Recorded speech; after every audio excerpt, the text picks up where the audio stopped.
पिताजी चाहते थे कि पढ़ लिख करके कुछ बन जाएं, अफसर बन जाएं। हाँ, मतलब मेरे पिताजी को ऐसा लगता था कि जो बैंक में कैशियर होता है सब पैसा उसी के पास है। तो वो हमसे कहते थे कि तू पढ़ बढ़िया से और बैंक में कैशियर बन जा। तो पढ़ाई तो हम कर रहे थे, पिताजी के साथ में ही रह के कलकत्ता में पढ़ाई कर रहे थे। और पिटाई भी होती थी। बहुत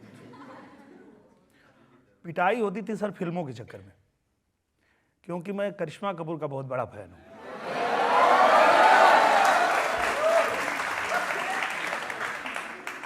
उनकी कोई ऐसी फिल्म नहीं होती थी जो फर्स्ट शो मैं ना देखूं। जब भी रिलीज होती थी मैं स्कूल से भाग के, एक बार तो मैं आर्मी के कैंप से भी भाग के देखा था, क्योंकि मैं एनसीसी कर रहा था और हमारा कैंप गया हुआ था एक जगह पे, और पता चला कि आज करिश्मा कपूर की फिल्म रिलीज हो रही है। शुक्रवार का दिन था। मैंने कहा ये तो जीवन का एक रिकॉर्ड ही टूट जाएगा अगर मैंने नहीं देखा तो मैं वहाँ से भी भाग के उनकी फिल्म देखता था। और दीवानगी ऐसी थी कि घर के दीवार के सभी तरफ उनका फोटो चिपका के रखता था। अब पिताजी जब भगवान की पूजा करते थे तो थोड़ा धुआं उधर भी जाता था। तो वो बहुत डांटते थे कि अरे यार तुम क्या ये सब लगा के रखे हो, अब इन लोगों को भी मैं अगरबत्ती दिखाऊं। तो मैं पिताजी को कहता था उनको भी दिखा दीजिए, देवी समझ के, कोई दिक्कत नहीं। तो पिटाई पड़ती थी सर। तो आज भी याद है वो पिटाई? सर अब तो आलम यह है कि मैं जब सो जाता हूं तो सपने में आके मारते हैं मुझे। और मुझे लगता है कि मार रहे हैं, दौड़ा दौड़ा के मार रहे हैं। लेकिन आपने शरारतें करना छोड़ा नहीं है। वो कहते हैं ना सर, बंदर कितना भी बुढ़ा जाए गुलाटी मारना नहीं छोड़ता।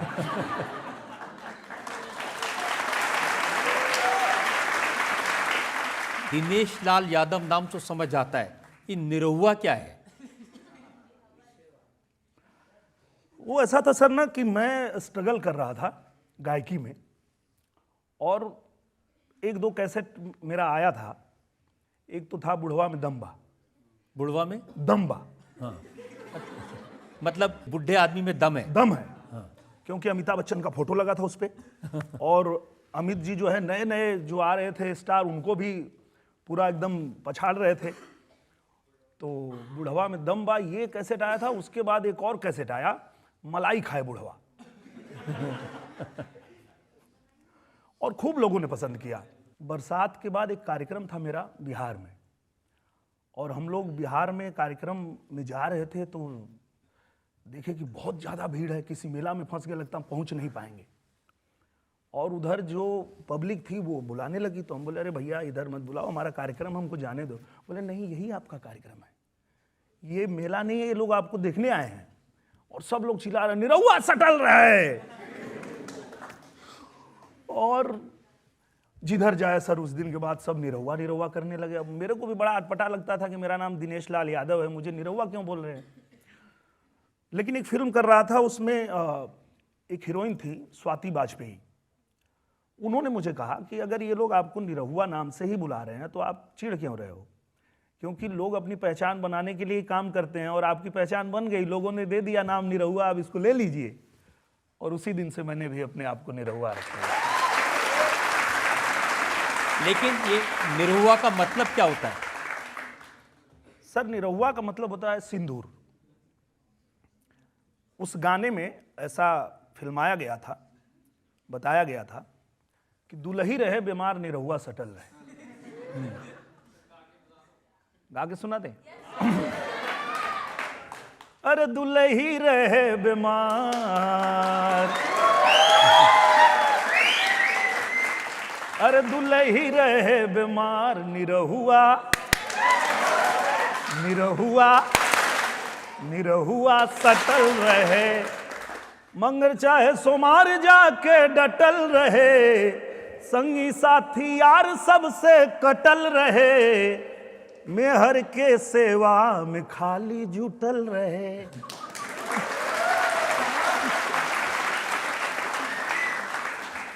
तो मुझे लगता है ये एल्बम हिट भी इसीलिए हुआ सर कि हर औरत को ऐसा ही पति चाहिए जो दोस्त यार के साथ में पार्टी ना करे, अपने पत्नी का ख्याल रखे, अपने पत्नी की सेवा करे। अगर वो बीमार है तो उसका ख्याल रखे। और शायद इसीलिए जो माताएं बहनें हैं उनके बीच में मैं बहुत फेमस हो गया और उन लोगों ने निरहुआ नाम दे दिया सर। आप निरहुआ के नाम से फेमस हुए, एल्बम चली, लोगों ने देखा, लेकिन गाजीपुर से बॉम्बे, वो बड़ा खतरनाक टाइम था सर। गाजीपुर मेरा ज़िला है और गाजीपुर में ही एक शो था और शो में लोग कोई भी कार्यक्रम शुरू करते हैं तो पहले देवी गीत गाते हैं, माँ की आराधना करते हैं, सरस्वती वंदना करते हैं। और मैं जैसे ही वो वंदना शुरू करता था, वो पब्लिक में से एक आदमी आया और बोला बंद करो, निरहुआ सटल रहेगा। हम बोले ठीक है भैया, वो तो रात भर गाएंगे, पहले माँ की वंदना कर लेने दो। बोला ना, नहीं करने देंगे। हम बोले भैया अगर हम वंदना नहीं करेंगे तो आगे नहीं गाएंगे हम। अब वो एकदम जिद पे अड़ गया, कॉलर पकड़ लिया मेरा। कॉलर पकड़ लिया तो मैं भी अहिर का बेटा हूं, अंदर से अहिर जाग गया, उठा के पटक दिया उसको वहीं।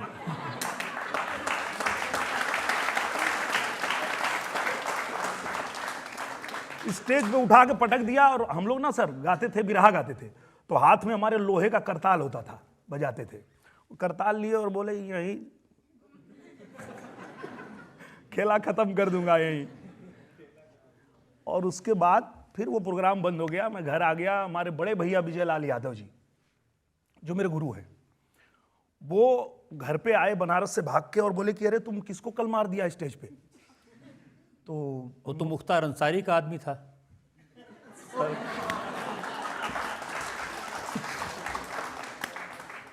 हाँ, सिर्फ आदमी नहीं था, वो शूटर था। तो उन्होंने कहा तुम सोचता नहीं है कुछ करने से पहले मर जाएगा, कोई मार देगा किसी दिन तुमको, इतना उतावला नहीं होना चाहिए, थोड़ा गायक हो, कलाकार हो, कलाकार को शांत रहना चाहिए। तो हम बोले हम इससे ज्यादा शांत नहीं रह पाएंगे। अगर कोई मेरे ही देश में, मेरे ही जिला में, मेरे ही गांव में मुझे मेरी आस्था को पूरा करने के लिए रोकेगा तो मैं भी उसको ठोकेगा।